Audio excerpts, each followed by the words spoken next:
Welcome to the Resourced and Resourceful Leadership Podcast, a podcast for people who care about the world and their impact in it.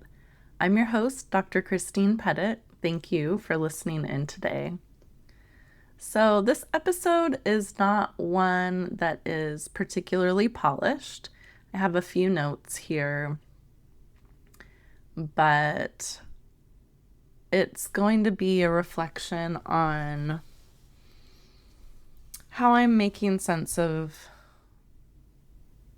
some of the news around ICE, social media consumption, my own social media consumption, and different ways I'm thinking about and taking action. I don't know when I don't remember when the ICE raids started in full force, but it's been a long time. I feel like it was shortly after our current president got elected.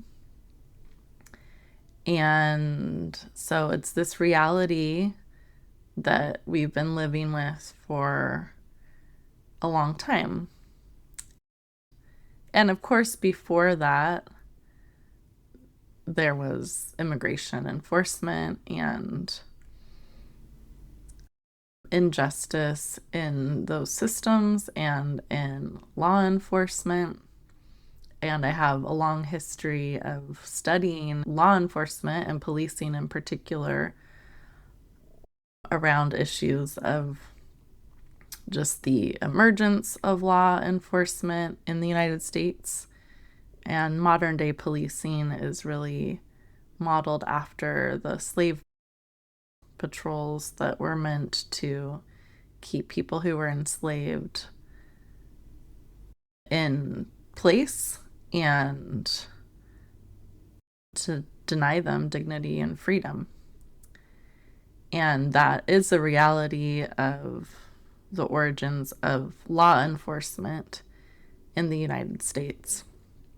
I wrote a dissertation on it, and I studied policing in the Skid Row community of Los Angeles. And so part of how I'm making sense of all of this is shaped by what I've studied and what I've seen with my own eyes around policing and policing in the Skid Row community in particular. Also, so we've been living with this reality of ICE raids. There was a week when I thought perhaps an ICE van was on my block, but I can't confirm that. It just felt odd and out of place what I saw. And it was early on as I was just starting to learn what was happening. But car washes near where I live have been raided, and like the bus stop by a hospital, by one of my organizational clients, there's been agents there. And just yesterday on social media, I was seeing the different areas in Long Beach where ICE activity was confirmed. So I'm very aware of the ICE presence in Long Beach, even though it's not a full-on surge of deployment of ICE agents right now. It's not a full-on spectacle like what we're seeing in Minnesota and other places. But it is very much the reality that we're living in. And last week we saw the death of Renee Good at the hands of an ICE agent. And I relate to Renee in a lot of ways as a mother, as someone who has documented policing efforts, exercising my First Amendment rights, as someone who has spoke up in the face of police violence in at a protest, which ended up being called the May Day Melee. And LAPD had to pay out a settlement, and there was a whole, there was a lot of accountability that came out around that. But it did have a very chilling effect, I think, on activism in that moment. And I say that because the death of Renee Good has been, of course, a big story, because it was caught on camera, because it just goes against the sensibilities of so many people, because she was a white woman, a mother, and, some identities have been used against her, that she was an activist, though, whatever.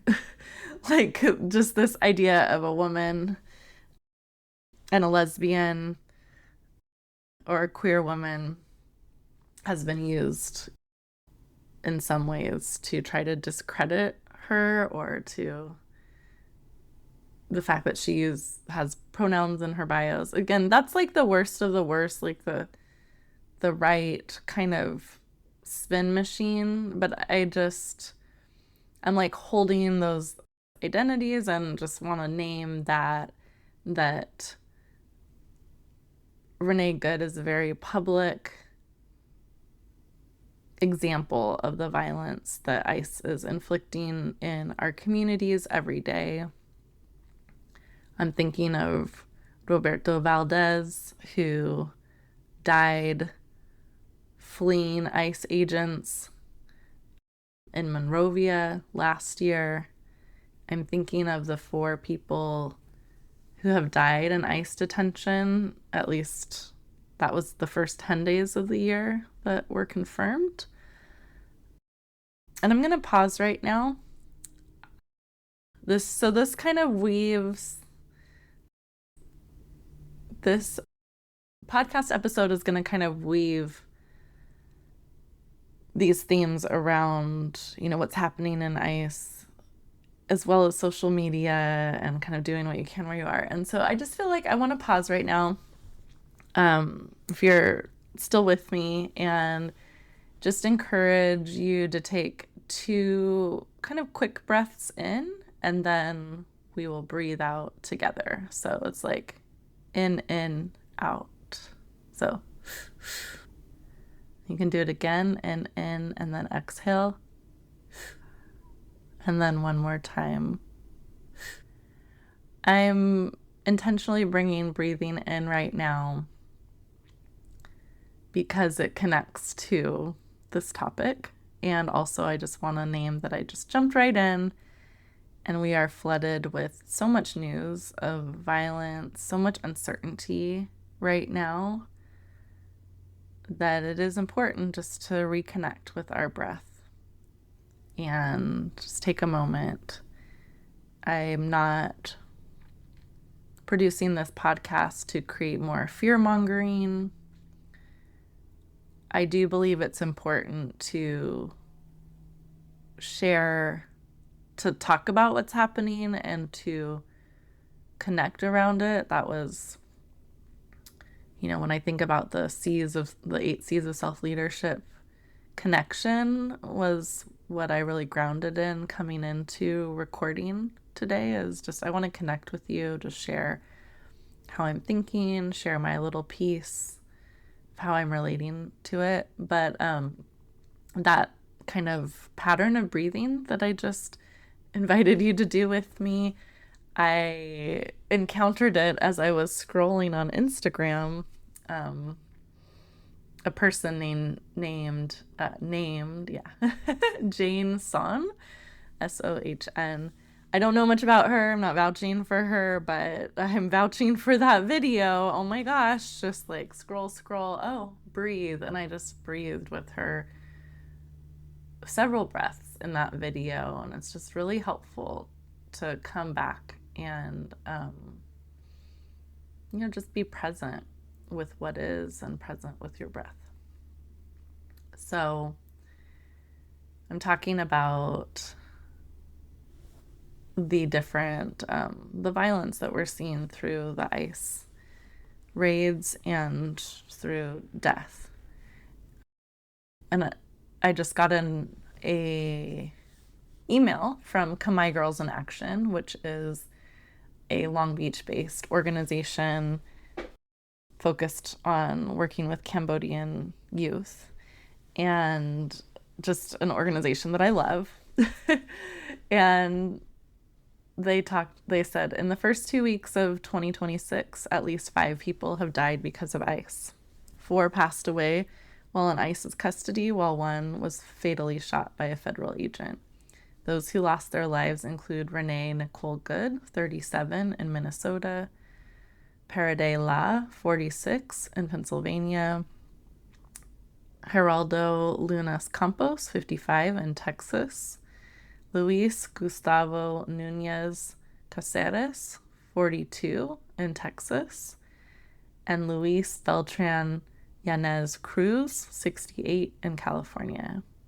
And in 2025, 32 people died while detained by ICE. Each of these individuals were more than a statistic. They were loved by their families, connected to a community, and a part of our shared humanity. We grieve deeply for the lives that we have lost and for the countless lives that were changed by this violence. They go on to say, we also recognize and uplift all those who continue to fight against ICE's cruel attacks. Organizers, community members, and observers, we thank you for standing on the front lines. Your work ensures that our neighbors, children, elders, and our most vulnerable are safe.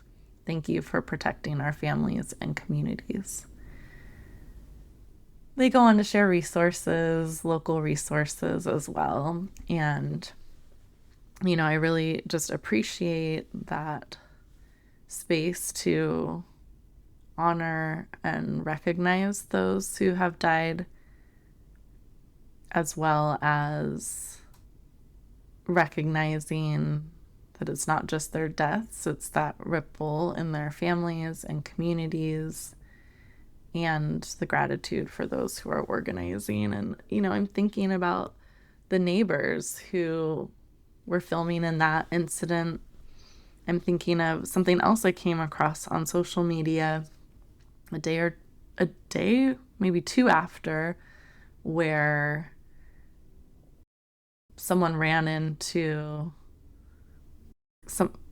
a woman who was a DoorDash driver, ran into a home as ICE agents, I think, snatched up her husband who was in the car with her, and she ran into a home, and the ICE agents surrounded the home, and the woman who lived there wanted to comply with the law and be safe. She had her children there as well, but didn't want to just release this woman out to be detained. And so she was actually on the phone with law enforcement, but she had neighbors all around filming what was happening and documenting, and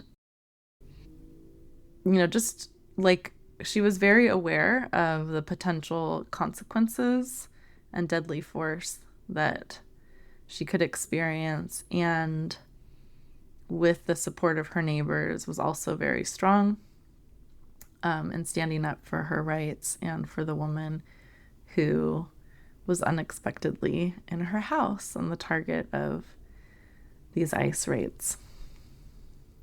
And we see that over and over. I'm also, for me, beyond the deaths, and of course the death hits incredibly hard, but just the idea of people being separated from their families is so unjust, and it's honestly my worst nightmare as a mother. And I remember when our current president was elected, For his first term, I had just given birth to my baby girl who just turned 9 this past weekend, but I had just given birth to her, and I had a lot of feelings about the world that she was being born into and what it meant to be born a girl in an environment where someone could be elected saying terrible things about the way that they treated women.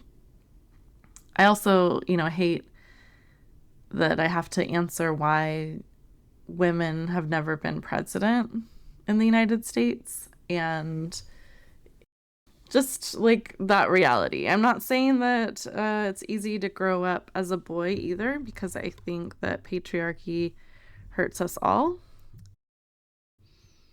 But, I just felt that particularly having this young girl. But I also had a lot of postpartum anxiety, and being separated from my child was one of them. And so I was seeing myself in these parents and in the children who were separated from their parents. And I'm seeing myself again, what I might do if I am observing one of these ICE raids that's happening right around me in my community. And I relate a lot to Renee Good because of my past experiences, as I mentioned.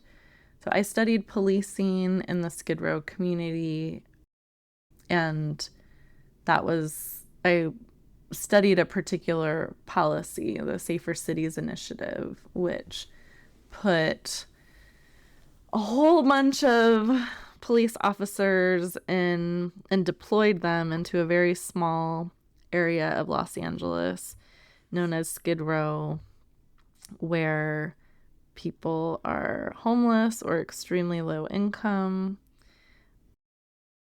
and just like in the name of safety deployed all these police into the neighborhood. And I studied that, and part of that was going on community watch and documenting interactions between the police and citizens, the police and the people who live there. And I mean, that's the other thing about these ICE raids and like abductions and holding people. Like, I saw another thing recently where someone was documenting, and he was detained and held for like 8 to 10 hours and then released. He was roughed up too, and he was released, no charges.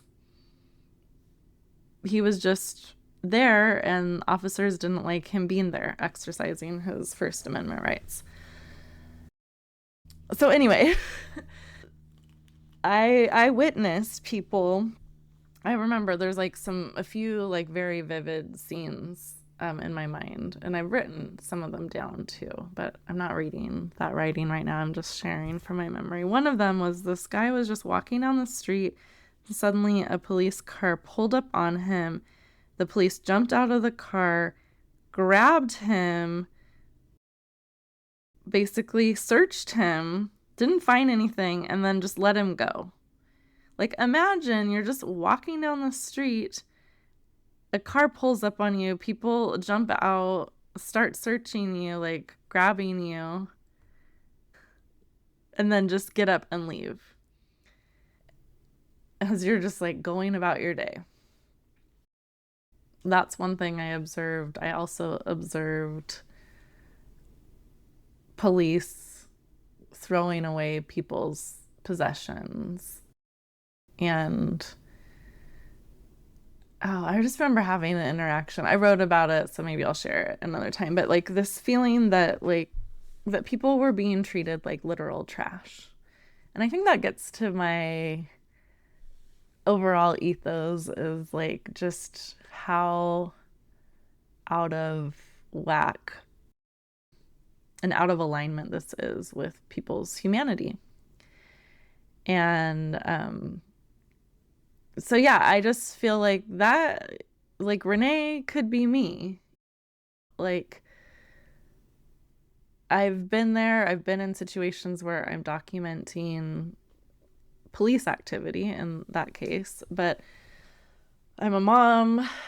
The ice raids are happening in the community where I live, so I'm just very aware of kind of relating on that level too. I also, I've talked about in the past, it's like it's really important to do what you can where you are, to act locally. It's also really important now to speak out at a national level, and if you have Republican representatives or you have Democrats who haven't been strong, to definitely reach out to them and be in conversation with those that represent you, even if they have been strong. Thank them, or, share that you want them to keep it up, whatever. But we need to challenge this in all sorts of ways, however we can. And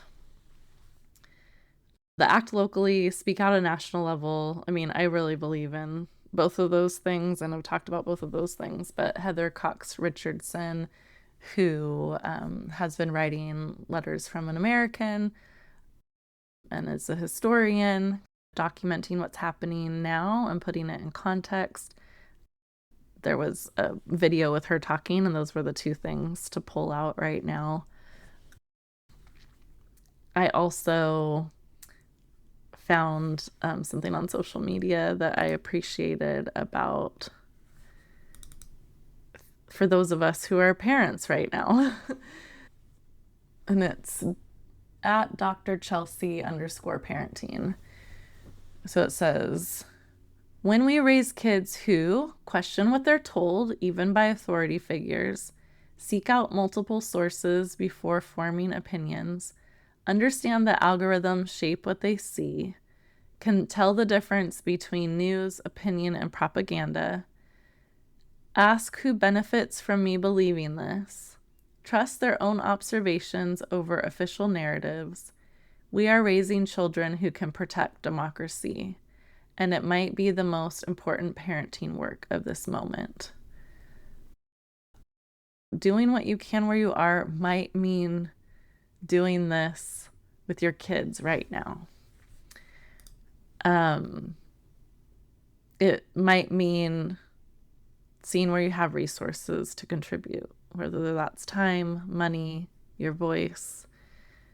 I think it's really important to focus on what you can control, where you can have an impact, and take action from there.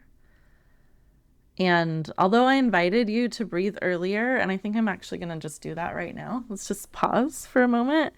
Take 2 breaths quickly in, and then 1 exhale, and then we'll do that just a few times. So in, out. So it's not about being regulated all the time. Our anger, our grief, our fear, these are all very human and normal and appropriate reactions to what is happening right now in the United States. And talking about what's happening with ICE is just barely scratching the surface. I realize that it's a big thing, and there's other big things going on in our world, and because of our president and administration that are just terrible. We don't need to be regulated all the time. It wouldn't be normal to. And our feelings do contain valuable information. At the same time, when it comes to taking action, I don't think that anger, grief, fear, I don't think it's great for those to be running the show when we actually take action. And so that's where I think it's helpful to ground back into your higher self, your values, your faith, whatever it is, and take action from there. And one of the things in the post I shared with you about like raising kids who seek out multiple sources before forming opinions. I mean, I have been frustrated with the social media cycle because it's like terrible event, flare up, everybody needs to share something. You feel compelled. There's a performative aspect to it of wanting people to know, hey, I care about this too. I need to share this information. Or maybe there's like a desperation of like, okay, I can't control this, but I can share, whatever. I know when I share from my most grounded place, I try to share things that will be a resource to others, to encourage people. You're probably seeing all the bad news, so like what are the things that can kind of help you make sense of it and move forward and, you know, get plugged in to local efforts or contribute where it matters. That's how I tend to, the place I tend to share from, though not always. And I was definitely in that social media consumption loop. I had been off social media, just not for very long, but like most of the day or even longer. And I signed in, and maybe 2 hours prior is when the news of Renee Good's death had hit. And I was just like, oh crap. And just inundated with story after story and like seeking it out and just kind of engaging in that way. And I think I'm not saying like, oh, you should never do that. Social media is bad. Like, it's good. It's powerful. It's a powerful tool for a lot of reasons. It's also like we don't own it, and it is being used to manipulate in a lot of ways too. But I wanted to share what I wrote when I was kind of in the loop and feeling like, oh, I need to share something. This is how I'm feeling. Can I? Oh, yeah, there it is. So on my social media, I don't post very much, but I posted some pictures of moss in Oregon and at Deer Park Monastery, where I got to go at the beginning of the year, which was lovely. So the caption says, obsessed with moss. And then it says, abolish ice. It initially said F ice, spelled out, but I don't want to mark this podcast as explicit today, so I'm not going to cuss. But it said F ice, and then I was like, that's my anger, and yes, F ice. But also, the concrete thing is abolish ice, and I believe that that's possible. Now I feel like singing Imagine All the People. You may call me a dreamer, but I'm not the only one. Okay, so obsessed with moss, abolish ice and war, not in our name, not in mine, certainly not in the name of safety. Let's dream up a better world together and organize to make it a reality. It is possible. And there is beauty in the here and now. There is beauty here and now, even in the midst of terror and tragedy. Stop scrolling, call a friend, go to a park, a coffee shop, a rally. Be present with the people in your life. Be present with life. Allow yourself to feel grief, anger, sadness, to feel the warmth of a coffee mug or teacup in your hands. Allow tears to fall. Fall in love with moss. Those are just a few words I shared on the social media, on the Instagram. And I was from this place of like, one, I kind of do my, like, I knew I wanted to post, and I wanted to post my pictures of the moss for a while because I was like, oh my gosh, I just love moss. I love the growth and possibility of it all, and the green, the vibrant color. But also, like, I just feel like I need to say something right now. That said, I don't love the way that like the 24-hour news cycle and social media, it's just like these flare-ups of activity, and then that energy dissipates until the next big thing, the next big tragedy or outrage. And for a while I had a practice. Oh, I was going to talk about the the multiple sources. So I have been looking to find news that, like, it's not just propaganda, it's not just leftist, left-leaning, which, definitely are my politics, but I'm looking for things that are more straightforward. I'm also looking for things that contain multiple perspectives. And so I found Tangle News, and they cover different topics, political topics, what's going on with US politics, and they share what the left is saying, what the right is saying, and then one of their correspondents shares their take on it. And that's not like the whole Tangle News take, but just sharing some analysis. But it's very clear. This is what the left is saying, this is what the right is saying, or vice versa. And this is like the way that then there's some editorializing. So I really like Tangle News, and like I found it because I was talking to a fellow soccer mom, and I don't know, we were just like, good morning, or is it afternoon, or whatever, and she was like, good morning, good afternoon, and good evening. And I was like, oh. She's like, oh, that's just something like this podcast I listen to says. So then, of course, I was like, what podcast? And then we started talking about Tangle. So I've been listening to that and liking it. My friend, personal trainer, Emily, told me about The Week magazine, and she also told me, and these other shows might be more like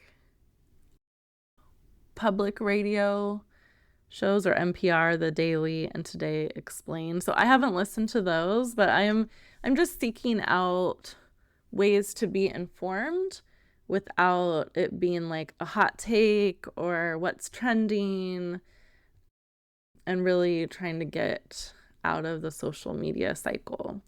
So I had a practice that I did. I mean, it was more than 10 years ago. I think I started it back when I was just on Facebook, or definitely not as far back as MySpace, but every week around the new moon, I would take time off. I would do a social media fast. So the 3 days before the new moon and the 3 days after. And I've been out of that cycle, or I've been out of that practice for a while now.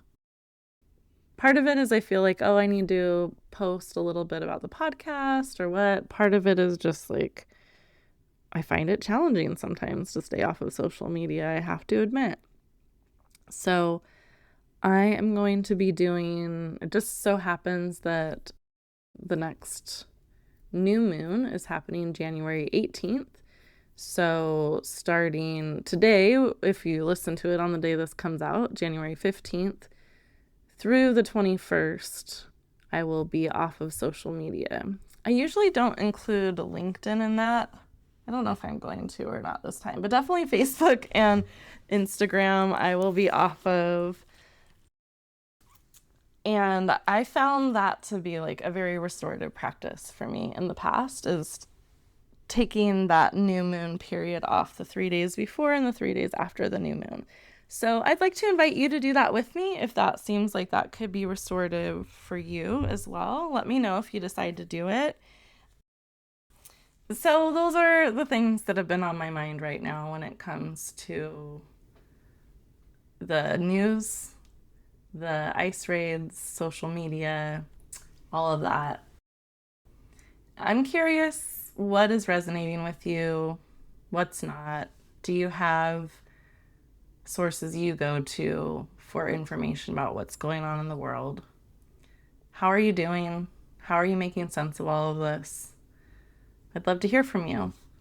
As always, thank you so much for listening to the show today. To support the Resourced and Resourceful Leadership podcast, please follow or subscribe to the show, leave a 5-star review, and share the show with a few people you think would appreciate it. Of course, I will drop the link to SpeakPipe, so you can share a voice recording with me there if you would like. And I'm just sending a lot of love to you right now and wishes of peace and safety into our community. Take good care.